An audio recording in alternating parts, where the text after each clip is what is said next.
ওটা তো হলো যে আপনি এই বুঝতে পারছেন আসলে কারণগুলো গিয়ে দেখা যাচ্ছে যে আমাদের 3 পার্বত্য জেলায় এখানে যে সশস্ত্র গ্রুপগুলো আছে, বিশেষ করে ইউপিএসএস আরও বেশ কিছু গ্রুপ আছে যারা হলো গিয়ে সশস্ত্র গ্রুপ, তারা হলো গিয়ে সেই পাহাড়টাকে অশান্ত করে রেখে তারা কিছু ফায়দা লুটতে চায়।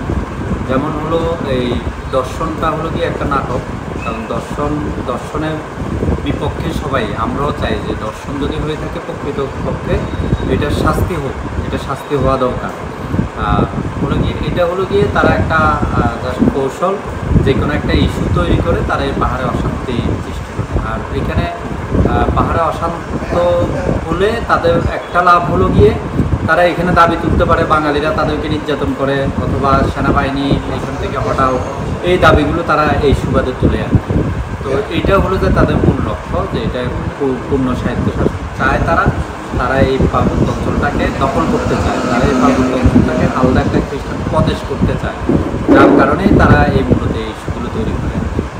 যেমনটা হচ্ছে আমরা দেখেছি গত বছরও সেম এই পূজার সময় একই হচ্ছে ইউপিডিএফ এমন একটা ঘটনা করে, সেম এই বছরও আমরা সবাই আসানা দেখেছি গত কয়েকদিন ধরে। আমাদের যে সাজেকে যারা আমরা বিজনেস করি, ছোটোখাটো বিজনেস আছে, আমাদের এই যে পূজা উপলক্ষে আমাদের অনেক হচ্ছে রিসোর্ট বুকিং ছিল। পাশাপাশি হচ্ছে এই যে গাড়ির টিকিট থেকে শুরু করে যারা ট্যুরিস্ট আর কি সাজেকে ঘুরতে এসেছে, গত 27 তারিখ থেকে আমার ব্যক্তিগতভাবে আমার কিছু ট্যুরিস্ট ছিল প্রায় 70 জন প্লাস, ওনারা সাজেকে ঢুকতে পারে না। এই যে তারা যে একটা হয়রানি হয়েছে, আর ঢাকা থেকে ওনারা 26 তারিখ রাতেই হচ্ছে সাজেকের উদ্দেশ্যে রওনা দিয়েছে। রওনা দেওয়ার পর ওরা খাগড়াছড়ি এসে তারা একদম হোটেল বন্দি ছিল।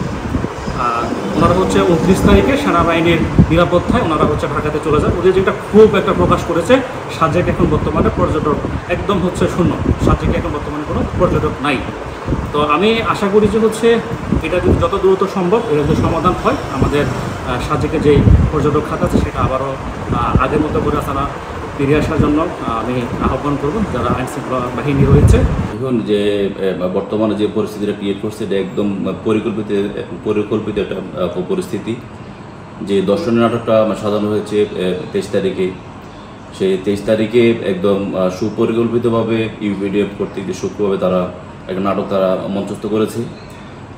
যে সহনশীলকে তারা দর্শনের অভিযোগে পরদিন 24 তারিখ গ্রেপ্তার করেছে।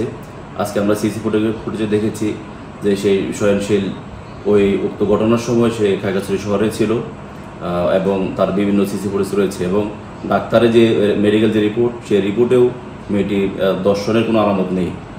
তো তারা এই সুপরিকল্পিতভাবে একটা দর্শনের নাটক সাজিয়ে তারা পার্বত্য চট্টগ্রামকে অস্থিতিশীল করেছে। এর মূল উদ্দেশ্য হচ্ছে পাহাড়ে তারা উপজাতিরা স্বায়ত্তশাসন চায়, ইউপিডিএফরা সম্পূর্ণভাবে তারা স্বায়ত্তশাসন কায়েমের জন্যই তারা এই দর্শন নাটকগুলো করে। আমরা যদি অতীতে ফিরে চাই তাহলে 2014 সালের সবিতা চাকমা নামের একজন দর্শন হয়ে সেটা খাগড়াছড়ি শহরের এই আরামবাগ এলাকায়, সেখানে তারা দর্শনের শুরুতেই একচাটিয়াভাবে বলল যে বাঙালিরা তাকে দর্শন করেছে। পরবর্তীতে এটা আমরা তদন্ত সাপেক্ষে দেখতে পেলাম তার নিজের দুলাভাইয়ের ঘরেই তার সহপাঠীরাই, উপজাতীয় সহপাঠীরাই তাকে দর্শন করে এবং হত্যা করে।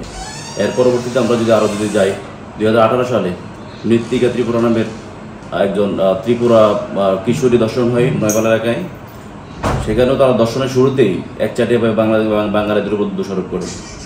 সেটা দোষারোপ করার পরবর্তীতে মিছিল মিটিং হয়, এমনই পুরো শহর জুড়ে ভাঙচুর শুরু হয়, একটা সাম্প্রদায়িক সমৃদ্ধি নষ্ট হয়। আসলে যে মেডিকেল ধর্ষণের ঘটনার যে মেডিকেল রিপোর্টটা মানে প্রকাশিত এখনও হয়নি, তবে আমরা যারা আছি তারা আশঙ্কা করতেছি যে এটা একটা সাজানো নাটক, যে পরিস্থিতিকে ঘোলাটে করার জন্য ইউপিডিএফ একটি নাটক সাজিয়েই মূলত এই ঘটনাকে, এই পার্বত্য অঞ্চলকে একটা দাঙ্গা লাগানোর মাধ্যমেই একটা নাটক সাজানো হয়েছিল।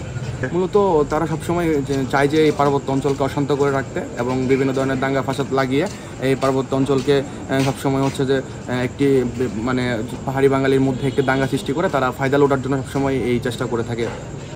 এটার থেকে সমাধানের উপায় হচ্ছে যে এই পার্বত্য অঞ্চলে যতগুলো সন্ত্রাসী গোষ্ঠী আছে তাদের কাছে যে পরিমাণ অস্ত্র মজুদ আছে, সেনাবাহিনীর কম্বাইং অপারেশনের মাধ্যমে এই অবৈধ অস্ত্রগুলো উদ্ধার করলেই পার্বত্য অঞ্চলে শান্তি ফিরে আসবে বলে আমি মনে করি।